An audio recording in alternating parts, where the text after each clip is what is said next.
ಕಲ್ಲಡ್ಕ ಪ್ರಭಾಕರ್ ಭಟ್ರ ಜೊತೆ ಶ್ಯಾಮ್ ಶಾಸ್ತ್ರಿ ದೂರವಾಣಿ ಸಂಭಾಷಣೆ ಮಾತನಾಡಿದ ನಂತರವೇ ಆತ್ಮಹತ್ಯೆ, ಒತ್ತಡಕ್ಕೆ ಮಣಿದು ಸುಸೈಡ್ ಮಾಡಿಕೊಂಡ್ರ ರಾಮಭಕ್ತ.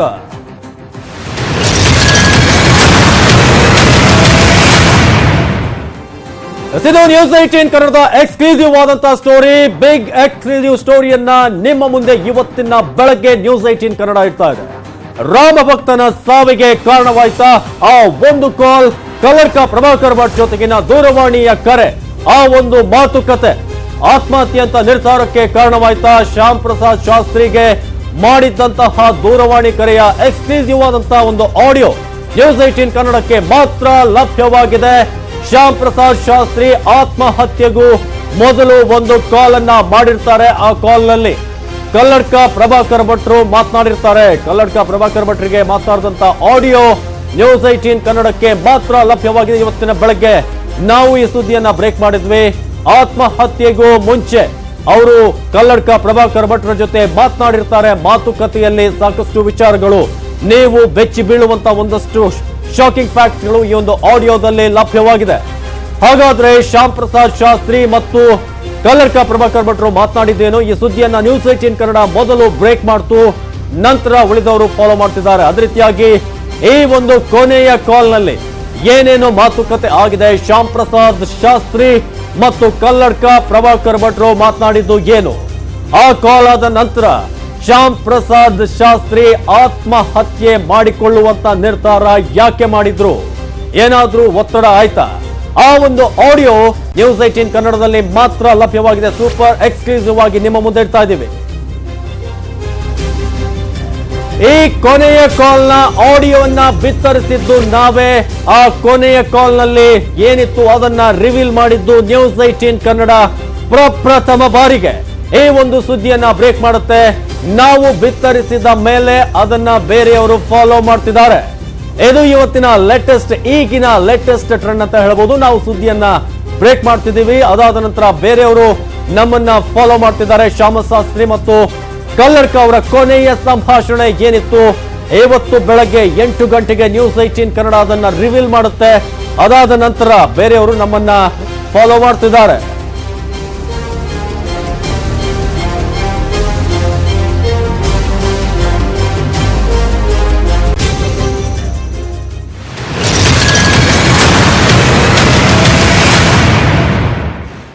ಹಾಗಿದ್ರೆ ಕಲ್ಲಡ್ಕ ಪ್ರಭಾಕರ್ ಭಟ್ ಮತ್ತು ಶ್ಯಾಮ್ ಪ್ರಸಾದ್ ಶಾಸ್ತ್ರಿ ಮಧ್ಯೆ ನಡೆದಂತ ಆ ಸಂಭಾಷಣೆಯಲ್ಲಿ ಏನಿದೆ, ಇಬ್ರು ಕೂಡ ಏನೇನು ವಿಚಾರಗಳನ್ನ ಮಾತಾಡ್ಕೊಂಡಿದ್ದಾರೆ? ಕಲ್ಲಡ್ಕ ಪ್ರಭಾಕರ್ ಭಟ್ ಅವರು A3 ಆರೋಪಿ ಆಗೋದಕ್ಕೆ ಕಾರಣವಾದ್ರು ಏನು? ಆಡಿಯೋನ ನಿಮ್ಗೂ ಕೂಡ ಕೇಳಿಸ್ತೀವಿ, ಕೇಳ್ಕೊಂಡು ಬನ್ನಿ. ಈಗ ಅದೇ ಈಗ ಗಣೇಶಂಗೆ ಸೂತಕ ಇದ್ದು ನೆನಪಿತ್ತಿಲ್ಲ.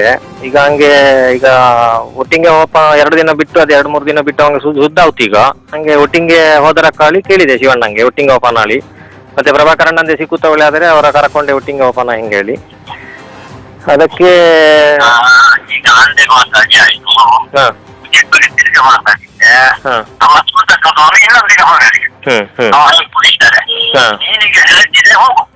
ಇದು ಭಾರಿ ಸೂಕ್ಷ್ಮ ವಿಷಯ. ನಿಮಗೆ ಇದರಲ್ಲಿ ಮಕ್ಕಳಾಟಿಗೆ ಮಾಡಿದಾಗ ಅವು ಮಾಡಿದ ಮಕ್ಕಳಾಟಿಗೆ ಭಾರಿ ಸೂಕ್ಷ್ಮ ಸಂಗತಿ.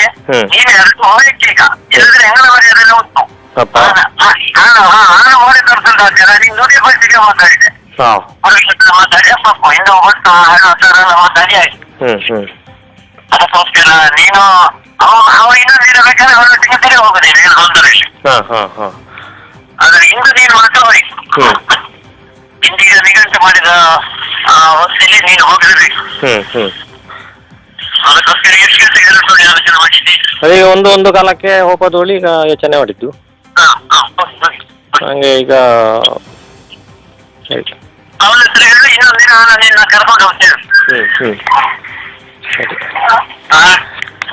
ಸರಿ ಅಮ್ಮ, ಹೇಳ್ತೆ ಈಗ ಹೇಳ್ತೆ ಹೇಳಿ ನೀನು ಒಂದು ಕಾಲಕ್ಕೆ ಹೇಳ್ತೆ ಈಗ. ನ್ಯೂಸ್ 18 ಕನ್ನಡ ಇವತ್ತಿನ ಬೆಳಗ್ಗೆ ಈ ಒಂದು ಸುದ್ದಿಯನ್ನ ಬ್ರೇಕ್ ಮಾಡುತ್ತೆ. ಈ ಒಂದು ಎಕ್ಸ್ಕ್ಲೂಸಿವ್ ಆದಂತ ಆಡಿಯೋನ ನಿಮ್ಮ ಮುಂದೆ ಇಟ್ಟಿದೆ. ಕಲ್ಲಡ್ಕ ಪ್ರಭಾಕರ್ ಭಟ್ರು ಜೊತೆಗೆ ಶ್ಯಾಮ್ ಪ್ರಸಾದ್ ಶಾಸ್ತ್ರಿ ಅವರ ನಡುವೆ ಯಾವ ರೀತಿಯಾದಂತಹ ಒಂದು ಮಾತುಕತೆ ಆಗುತ್ತಿದೆ ಎಲ್ಲವನ್ನು ಕೂಡ ರಿವೀಲ್ ಅನ್ನ ಮಾಡಿದ್ದು ನ್ಯೂಸ್ 18 ಕನ್ನಡ. ಅದನ್ನ ಬೇರೆಯವರು ಇದೀಗ ಫಾಲೋ ಮಾಡ್ತಿದ್ದಾರೆ. ಆ ರೀತಿಯಾಗಿ ಇವತ್ತು ನಮ್ಮಲ್ಲಿ ರಿವೀಲ್ ಆದಂತಹ ಆಡಿಯೋ, ಅವರು ಆತ್ಮಹತ್ಯೆ ಮಾಡೋಕ್ಕೂ ಮುಂಚೆ ಕೆಲವು ಗಂಟೆಗಳ ಹಿಂದೆ ಆಗಿರುವಂತ ಮಾತುಕತೆಯ ಆಡಿಯೋನ ನಿಮ್ಮ ಮುಂದೆ ಇಟ್ಟಿದ್ದೇವೆ. ಜೊತೆಗೆ ಈಗ ನಮ್ಮ ಜೊತೆ ದೂರವಾಣಿ ಸಂಪರ್ಕದಲ್ಲಿದ್ದಾರೆ ದಿವಾಕರ್ ಶಾಸ್ತ್ರಿ ಅವರು, ಮೃತ ಶ್ಯಾಮ್ ಪ್ರಸಾದ್ ಶಾಸ್ತ್ರಿ ಅವರ ಸಹೋದರ. ನಮಸ್ತೆ ದಿವಾಕರ್ ಶಾಸ್ತ್ರಿ ಅವರೇ. ನಮಸ್ತೆ. ಎಸ್, ಈಗ ಆಡಿಯೋನ ನಾವು ಕೂಡ ಕೇಳಿದ್ವಿ. ಕಲ್ಲಡ್ಕ ಪ್ರಭಾಕರ್ ಭಟ್ರು ಮತ್ತೆ ಶ್ಯಾಮ್ ಪ್ರಸಾದ್ ಶಾಸ್ತ್ರಿ ಅವರು ಮಾತನಾಡಿತು ಅಂತ. ಅದಾದ ನಂತರ ಅವ್ರು ಆತ್ಮಹತ್ಯೆ ಮಾಡ್ಕೊಂಡ್ರು ಕೆಲ ಹೊತ್ತಿನ ನಂತರ ಅಂತ. ನೀವೇನಂತ್ರಿ ಆಡಿಯೋ ಸಂಭಾಷಣೆ ಏನಾಯ್ತು, ಏನೇನ್ ಮಾತುಗಳದು ಅಂತ? ಅದೊಂದು ದಾರುಣ ಘಟನೆ. ಈ ಕಲ್ಲಡ್ಕ ಭಟ್ರು ಮತ್ತೆ ಈ ರಾಘವೇಶ್ವರ ಭಾರತಿ ಸ್ವಾಮಿ, ಆಮೇಲೆ ಈ ಶಿವಶಂಕರ ಭಟ್ಟ ಮತ್ತೆ ಇತ್ಯಾದಿ ಅಲ್ಲಿ ಲೋಕಲ್ ಜನಗಳು ಸೇರ್ಕೊಂಡು ಇವನಿಗೆ ಒತ್ತಡ ಮೇಲಿಂದ ಮೇಲೆ 4-5 ದಿವಸದಿಂದ ಹಾಕ್ತಾನೆ ಇದ್ದು ನಮ್ಮನ್ನ ಜೈಲಲ್ಲಿ ಇರಿಸಿಬಿಟ್ಟು ಈ ಎಲ್ಲಾ ಕೆಲಸ ಇಲ್ಲಿ ಆ ಟೈಮಿಗೆ ಮಾಡಿದ್ರು. ಈ ಶ್ಯಾಮಶಾಸ್ತ್ರಿ ಎಲ್ಲ ತಕ್ಷಣ ಹೊರಡ್ಲೇಬೇಕು ಅಂತ ಹೇಳಿ ಇವರು ಕೊನೆ ಆದೇಶ ಕೊಡ್ತಾ ಇದ್ದಾರೆ. ಇವನು ಬೇಡ್ತಾ ಇದ್ದ, ನಾನು 3 ದಿವಸ ಬಿಟ್ಟು ಹೋಗ್ತೀನಿ, 2 ದಿವಸ ಬಿಟ್ಟು ಹೋಗ್ತೀನಿ, ಆಮೇಲೆ ಹೋಗ್ತೀನಿ, ನೀವು ಬನ್ನಿ ಜೊತೆಗೆ ಅಂತ ಹೇಳಿ. ಇಲ್ಲ, ನೀನು ಹೇಳಿದ ಮಾತು ಪ್ರಕಾರ ಈಗ ಹೊರಡ್ಲೇಬೇಕು, ಹೋಗ್ಲೇಬೇಕು ಅಂತ ಹೇಳಿ ಒತ್ತಡ ಆಗ್ತಾ ಇದ್ದಾರೆ. ಅವ್ರಿಗೆ ಏನ್ ಅಗತ್ಯ ಇತ್ತು, ಅರ್ಜೆಂಟ್ ಇತ್ತು, ಆವಾಗ್ಲೇ ಹೋಗು ಅಂತ ದಬ್ಬೋದಿಕ್ಕೆ. ಅವನನ್ನ 2 ದಿವಸ ಬಿಟ್ಟು ಹೋಗ, ಆಯ್ತಪ್ಪ ಪರವಾಗಿಲ್ಲ ಅಂತ ಹೇಳ್ಬೋದಿತ್ತಲ್ಲ. ಏನಕ್ಕೆ ಆಗ್ಲಿಕ್ಕಿತ್ತು, ನಮ್ಮನ್ನಿಗೂ ಜೈಲಲ್ಲಿ ಇಟ್ಟಾಗಿ ಹೋಗಿದೆ. ಅವ್ರ ಉದ್ದೇಶ ಇತ್ತು ಇವನನ್ನ ಹೊರಡಿಸಿ, ಇವನು ಪ್ರಬಲ ಸಾಕ್ಷಿಯಾಗಿದ್ದ, ಅತ್ತಿಗೆ ಎಲ್ಲ ಮೇಲೆ ನಡೆದಂತ ಆ ದೌರ್ಜನ್ಯಗಳನ್ನ ಕರ್ಕೊಂಡು ಹೋಗಿ ಬಿಟ್ಟು ಮಾಡಿ ಕರ್ಕೊಂಡು ವಾಪಸ್ ಪಿಕಪ್ ಮಾಡುವಾಗೆಲ್ಲ ಅವಳನ್ನ ನೋಡಿ ಅವಸ್ಥೆ ನೋಡಿ ಅವನು ಸಾಕ್ಷಿಯಾಗಿದ್ದ. ಆದ್ರಿಂದ ಅವನನ್ನು ತೆಗೆದು ಬಿಡ್ಬೇಕು ಅಂತ ಹೇಳೋ ಉದ್ದೇಶದಿಂದನೇ ಇಷ್ಟೆಲ್ಲ ಮಾಡಿದ್ದಾರೆ ಅವನಿಗೆ. ಇಲ್ಲ ಅಂದ್ರೆ ನಿನ್ನ ಅರೆಸ್ಟ್ ಆಗುತ್ತೆ, ನೆಕ್ಸ್ಟ್ ನೀನ್ ಜೈಲಲ್ಲಿ ಹೋಗ್ತೀಯ ಅಂತ ಹೇಳ್ಕೊಂಡು ಅದು ಬೇರೆ ಹೇಳಿ ಹೆದರ್ಸಿಟ್ಟಿದ್ರು ನೀವು ಹೋಗದೆ ಇದ್ರೆ. ಇದೆಲ್ಲ ದೊಡ್ಡ ದುರಂತದ ಕೆಲಸ, ಇವರು ಮಾಡಬಾರ್ದಿತ್ತು, ಅಮಾನವೀಯ ಕೃತ್ಯ ಅವರು ಮಾಡಿರಂತಹದ್ದು. ಅಲ್ಲ, ಕಲ್ಲಡ್ಕ ಪ್ರಭಾಕರ್ ಭಟ್ರು ಯಾಕೆ ಸೇಫ್ ಮಾಡ್ಲಿಕ್ಕೆ ಹೋದ್ರು? ಜೊತೆಗೆ ಅವ್ರೊಂದು ಮಾತು ಹೇಳ್ತಾರಲ್ಲಿ, ಮರ್ಯಾದೆ ಹೋಗುತ್ತೆ, ದಯವಿಟ್ಟು ಬೇಕು ಹೋಗು, ಮಕ್ಕಳಾಟಿಕೆ ಮಾಡಬೇಡ ಅಂತ. ಮರ್ಯಾದೆ ಹೋಗುವಂತ ರೀತಿಯಾಗಿ ಯಾಕೆ ಅವರಲ್ಲಿ ಪಾತ್ರ ವಹಿಸಿದ್ರು ಅಂತ ಭಟ್ರು? ಅದೇ, ಈಗ ಅವರು ಶ್ಯಾಮ ಪ್ರಸಾದ ಶಾಸ್ತ್ರಿ ಮೇಲೆ ಅಲ್ಲಿ ಅಷ್ಟು ಪ್ರಭಾವ ಇರುವಂತದ್ದು ಈ ವ್ಯಕ್ತಿ ಅಂತ ಈ ಸ್ವಾಮಿಗೆ ಗೊತ್ತಿರುವಂತ ವಿಷಯ.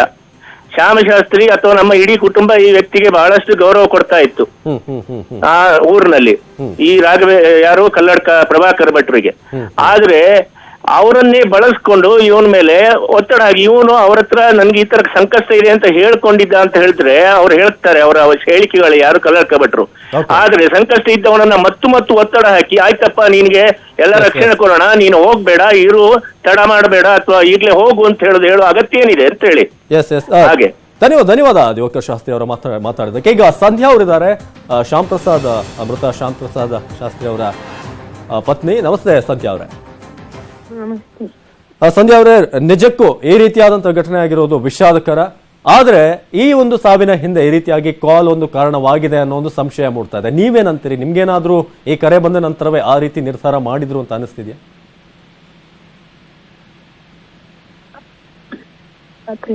ದಿವಾಕರ್ ಅವರು ಮತ್ತೆ ದಿವಾಕರ್ ಶಾಸ್ತ್ರಿ ಬಂಧನ ಆದ್ಮೇಲೆ ಮನೆಯವರು ತುಂಬಾ ಬೇಸರ ಪಟ್ಕೊಂಡಿದ್ರು. ಅವರು ಅಂದ್ರೆ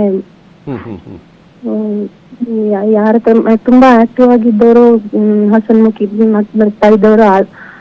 ಆ ದಿನದಿಂದ ಆಮೇಲೆ ಯಾರತ್ರನು ಒಂಥರ ಮಾತಾಡಕ್ಕೆ ಅಂದ್ರೆ ಏನೋ ಒಂದು ಆತಂಕದಲ್ಲಿದ್ದಾರೆ ಅಂತ ನಿಮ್ಗೆ ಅನಿಸ್ತಿತ್ತ? ಜೊತೆಲಿ ನಿಮ್ಮ ಹತ್ರ ಅನಿಸ್ತಿತ್ತು. ಆಮೇಲೆ ಅವರು ನಾನು ತುಂಬಾ ಒತ್ತಾಯ ಮಾಡಿ ಕೇಳಿದ್ಮೇಲೆ ಈ ತರ ಎಲ್ಲ ನಡೆದಿದೆ ಅಂತ ಹೇಳಿದ್ರು. ಅಷ್ಟು ಅದು ನಂಬಕ್ಕೆ ಆಗದಂತ ಒಂದು ವಿಚಾರ ಆಗಿತ್ತು. ನಾವು ಅವರನ್ನ ಆತರ ದೇವರಂತ ತಿಳ್ಕೊಂಡಿದ್ದವರು, ರಾಘವೇಶ್ವರ ಸ್ವಾಮಿಗಳನ್ನ. ಹೌದು. ಅಲ್ಲ, ಪ್ರಭಾಕರ್ ಭಟ್ರಿಂದ ಈ ರೀತಿ ಏನಾದ್ರೂ ಇದಿದೆ, ಒತ್ತಡ ಇದೆ ಅಂತ ಯಾವತ್ತಾದ್ರೂ ಏನಾದ್ರೂ ನಿಮ್ಮ ಮುಂದೆ ಹೇಳ್ಕೊಂಡಿದ್ರ?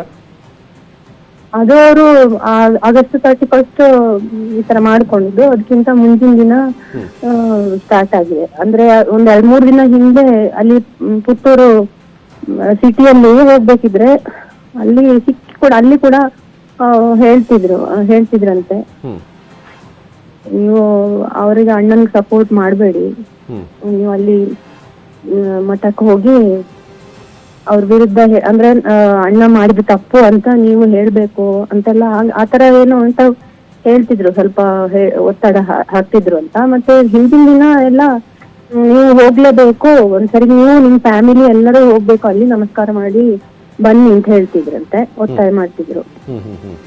ಮತ್ತೆ ಆ ದಿನಾನು ಹಾಗೆ ಫೋನ್ ಬರುತ್ತೆ ಅಂತ ಅದು ಅವ್ರದ್ದೆಲ್ಲ ಫೋನ್ ರೆಕಾರ್ಡಿಂಗ್ಸ್ ಎಲ್ಲ ಇದೆ ಇವ್ರ ಹತ್ರ ಇತ್ತು ಫೋನಲ್ಲಿ. ನಮ್ದು ಮರ್ಯಾದೆ ಪ್ರಶ್ನೆ, ನೀನು ಹೋಗ್ಲೇಬೇಕು, ಮತ್ತೆ ಅಲ್ಲಿ ಎಲ್ಲ ರೆಡಿ ಆಗಿದೆ, ನಾನು ಅಣ್ಣ ಅತ್ತಿಗೆ ವಿರುದ್ಧ ನೀನು ಅವರು ಮಾಡಿದ ತಪ್ಪು ಅಂತ ಹೇಳಿದ್ರೆ ನಿಮ್ಗೆ ಉಳಿತೀಯಾ, ಇಲ್ದಿದ್ರೆ ನಮ್ಮ ಎಲ್ಲರೂ ಬಹಿಷ್ಕಾರ ಆಗ್ತೀವಿ ನಾವು ಅಂತೆಲ್ಲ ತುಂಬಾ ಒತ್ತಡ ಮಾಡಿದ್ರು. ಮಧ್ಯಾಹ್ನ ನಾನ್ ಬರ್ತೀನಿ ಅಂತ ಹೇಳಿದ್ರು ಕೂಡ ಮಧ್ಯಾಹ್ನ ಊಟ ಮಾಡ್ಬೇಕಿದ್ರೆ ಮತ್ತೆ ಫೋನ್ ಮಾಡಿದ್ರು. ಇನ್ನು ಹೊರಟಿಲ್ವಾ ನೀನು ಏನು ಅಂತ ಅನ್ಕೊಂಡಿದ್ದಿ, ಬೇಗ ಹೋಗು ಈಗ್ಲೇ ಅಂತ. ಆಗ ಈಗ ಬರ್ತಾ ಇದೀನಿ ಅರ್ಧ ಗಂಟೆಗೆ ಅಂತ ಅವ್ರು ಹೇಳಿದ್ರು. ನಾವೆಲ್ಲ ಹಾಗೆ ನಂಬ್ಕೊಂಡಿದ್ವಿ, ಮಾತ್ರ ಅರ್ಧ ಗಂಟೆ ಒಳಗೆ ಅವ್ರು ಈ ತರ ಮಾಡ್ಕೊಂಡು. ಅಂದ್ರೆ ಈಗ ಶ್ಯಾಂಪ್ರಸಾದ್ ಶಾಸ್ತ್ರಿ ಅವ್ರು ಏನ್ ಮಾತಾಡಿದಾರೆ ಈಗ ಕಲ್ಲಡ್ಕ ಪ್ರಭಾಕರ್ ಭಟ್ರ ಜೊತೆ, ಅದಕ್ಕೂ ಮುಂಚೆ ನಿಮ್ ಜೊತೆ ಇದ್ರ ಅವರು? ಯಾರು ಅಂದ್ರೆ ಅವತ್ತಿನ ದಿನ ಎಲ್ಲಿದ್ರು ಅವರು ಅಂತ ಮಾತಾಡ್ಬೇಕಾದ್ರೆ? ನಮ್ಮ ಮನೆಯವರ? ಹೌದು, ನಿಮ್ಮ ಮನೆಯವರು. ನಮ್ಮ ಮನೆಯಲ್ಲೇ ಇದ್ರು ಆ ದಿನ. ಮನೇಲೆ ಇದ್ರು, ಈ ಸಂಭಾಷಣೆ ಆಗ್ಬೇಕಾದ್ರೆ ಮನೇಲೆ ಇದ್ರು. ಓಕೆ ಓಕೆ, ಮನೆಯಲ್ಲೇ ಇದ್ರು. ಒಂದು ಅವರು ಶಿವಶಂಕರ್ ಭಟ್ರು ಮನೆ ಲ್ಯಾಂಡ್ ಲೈನ್ ಫೋನ್ ಮಾಡಿದ್ರೆ ನಾನು ಎತ್ತಿದ್ದೀನಿ. ಮನೆಯವ್ರ ಹತ್ರ ಇದು ಹೇಳು ನೀನು ಬಾ ಅಂತ ನನ್ನ ಹತ್ರನು ಹಂಗೆ ಹೇಳಿದ್ದಾರೆ, ಎಲ್ಲ ಬನ್ನಿ. ಹೌದು, ನಾನು ಎತ್ತಿದ್ದೆ. ಆಮೇಲೆ ನಾನು ಇವರದ ಫೋನ್ ಬಂದ್ರೆ, ಯಾರ್ದು ಫೋನ್ ಬಂದ್ರು ಒಂಥರ ಭಯ ಪಟ್ಟಿದ್ರು. ಮತ್ತೆ ಒಂಥರ ಮರ್ಯಾದೆ ಪ್ರಶ್ನೆನೂ ಇತ್ತು. ತುಂಬಾ ಈ ತರ ಸಹಿಸ್ಕೊಳ್ಲಿಕ್ಕೆ ಅವ್ರಿಗೆ ಆಗ್ಲಿಲ್ಲ ಅಂತ ಅನಿಸ್ತದೆ ಈಗ ನೋಡಿದ್ರೆ. ಆದ್ರೆ ತುಂಬಾ ಅವರು ಇದು ಅಲ್ಲಿ ಇದು ಅರೆಸ್ಟ್ ಆಗ್ತೀರ ನೀವು ಅಂತೆಲ್ಲ ಆ ತರನು ಬೆದರಿಕೆ ಹಾಕಿದ್ರಂತ ಹಾಗೆ ಹೇಳ್ತಿದ್ರು. ಅಂದ್ರೆ ನಿಮ್ಮ ಯಾವತ್ತಾದ್ರೂ ಶ್ರೀರಾಮಚಂದ್ರ ಮಠದ ವಿಚಾರವಾಗಿ ನಾನೇನಾದ್ರೂ ಒಂದು ದಿನ ಈ ರೀತಿ ಟಾರ್ಗೆಟ್ ಆಗ್ಬೋದು ಆತರ ಏನಾದ್ರೂ ಆತಂಕ? ಹೌದು, ಈಗ ಅಣ್ಣನ ಮೇಲೆ ಇದು ಅಣ್ಣನ್ ಬಂಧಿಸಿದ್ದಾರೆ. ನೆಕ್ಸ್ಟ್ ಇನ್ನು CMN ಶಾಸ್ತ್ರಿ ಅವ್ರಿಗೂ ನೆಕ್ಸ್ಟ್ ನಿಮ್ಮದೇ ಇರೋದು, ನೆಕ್ಸ್ಟ್ ನಿಮ್ಮದೇ ನೀವೇ ಟಾರ್ಗೆಟ್ ಹಾಕಿರಿ ಅಂತ ಹಾಗೆ ಹೇಳಿದ್ರಂತೆ. ಅದು ಬಂಧನದ್ದು ಕೂಡ ಇದಿತ್ತು ಅವ್ರಿಗೆ. ಅಂದ್ರೆ ಯಾರ್ಯಾರದು ಪ್ರತಿಷ್ಠೆಗೆ ಪಾಪ ನಿಮ್ಮ ಪತಿಯವರು ಬಲಿಯಾದ್ರು ಅಂತ ಅನ್ಸುತ್ತಾ?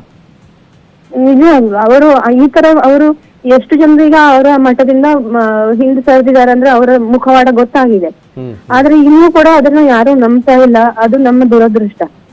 ಈಗ ಈ ತರ ಇನ್ನೂ ಆ ಪೀಠದಲ್ಲಿ ಅದು ಕೂತಿದೆ ಅಂತ ಅಂದ್ರೆ ಏನ್ ಹೇಳ್ಬೇಕು ಅಂತ ಗೊತ್ತಾಗ್ತಾ ಇಲ್ಲ. ಇದು ಅವರು ಅಷ್ಟು ಭಕ್ತರಾಗಿದ್ದವರು ಈ ತರ ಮಾಡ್ಕೊಂಡ್ರು ಕೂಡ ಆ ದಿನ ಕೂಡ ಒಂದು ನಮಗೆ ನೀವು ಹೇಗಿದ್ದೀರಮ್ಮ, ನೀವು ಈಗ ಹೆಂಡತಿ ಮಕ್ಳು ಇದಾರೆ ಚಿಕ್ಕವರು, ಅಷ್ಟು ನಾವು ಅಲ್ಲಿ ಹೋಗ್ತಿದ್ವಿ. ಇವರಿಗೆ ಏನು ತೊಂದ್ರೆ ಕೊಡ್ಬೇಡಿಪ್ಪ ಅಂತ ಯಾರಿಗೂ ಹೇಳಲಿಲ್ಲ ಹವ್ಯಕ ಇವರಿಗೆ. ಬಟ್ ಅವ್ರು ಏನ್ ಹೇಳಿದ್ರು, ನೀವು ಅಲ್ಲಿಗೆ ಹೋಗ್ಬಾರ್ದು, ಪುರೋಹಿತರು ನೀವು ಯಾರು ಅಲ್ಲಿಗೆ ಹೋಗ್ಬಾರ್ದು ಅಂತಲೇ ಅವ್ರು ಹೇಳ್ಕೊಳ್ತಿದ್ವಿ. ನೀವು ಹೋಗಿ ಅವರಿಗೆ ಸಾಂತ್ವನ ಹೇಳಿ ಅಂತ ಒಂದು ಮಾತು ಹೇಳಲಿಲ್ಲ. ಅದು ಅವ್ರು ಏನು ನಿಜವಾದ ಪೀಠದಲ್ಲಿದ್ದವರು, ಅವ್ರಿಗೆ ಏನು ತಪ್ಪು ಅವ್ರು ಮಾಡಿಲ್ಲ ಅಂತಂದ್ರೆ ಅವ್ರು ಏನ್ ಮಾಡ್ಬೇಕಿತ್ತು? ಅವರು ಇಲ್ಲ ನೀವು ಧೈರ್ಯ ಕಳ್ಕೋಬೇಡಿ, ಅಲ್ಲಿ ಹೋಗಿ ಎಲ್ರಿ ಸಮಾಧಾನ ಮಾಡಿ, ಈಗ ಆಯ್ತಲ್ವಾ ನಮ್ಗೆ ವಿಷಾದ ಇದೆ ಬಟ್ ಇದೆಲ್ಲ ತಪ್ಪು ಅಂತ ಅವ್ರು ಹೇಳ್ಬೇಕಿತ್ತು. ಇದು ಅವ್ರು ಏನ್ ಮಾಡಿದ್ದಾರೆ, ಗೂಂಡಾಗಿರಿ ಮಾಡಿದ್ದಾರೆ. ಅವ್ರ ಮನೆಗೆ ಹೋದವರಿಗೂ ಬಹಿಷ್ಕಾರ ಹಾಕ್ತೀವಿ ಸಮಾಜದಲ್ಲಿ, ಅವರ ಸಂಪರ್ಕ ಇಟ್ಕೊಂಡವ್ರಿಗೆ ಬಹಿಷ್ಕಾರ ಹಾಕ್ತೀವಿ ಅಂತ ಅಂದಿದ್ದು. ಅದು ಏನ್ ತೋರಿಸ್ತದೆ?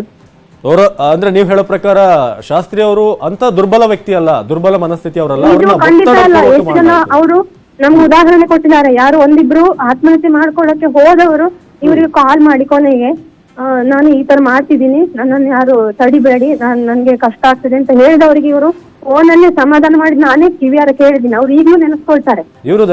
ನೀವು ಉಳಿಬೇಕಾದ್ರೆ ನಿಮ್ ಶ್ಯಾಂಪ್ರಸಾದ್ ಕಾರಣ ಈಗ ಅವರೇ ಈ ತರ ಮಾಡಿದ್ರೆ ನಂಬಕ್ಕೆ ಆಗ್ತಿಲ್ಲ ಅಂತ. ಆತರ ಅವರು ತುಂಬಾ ಆತರ ದುರ್ಬಲ ವ್ಯಕ್ತಿ ಅಲ್ಲ ಆಕ್ಚುಲಿ. ಓಕೆ, ಧನ್ಯವಾದ ಸಂಧ್ಯಾ ಅವರೇ. ಆದಷ್ಟು ಬೇಗ ಅವರ ಒಂದು ಸಾವಿಗೆ ನ್ಯಾಯ ಸಿಗುತ್ತೆ ಅನ್ನೋ ನಿರೀಕ್ಷೆ ಕೂಡ ಇದೆ. ಇದು ಬಡಕಿಲ್ಲ ಸಂಧ್ಯಾ ಅವರು ಪ್ರಪ್ರಥಮ ಬಾರಿಗೆ ಒಂದು ರಿಯಾಕ್ಷನ್ ಅನ್ನು ಕೊಟ್ಟಿರೋದು.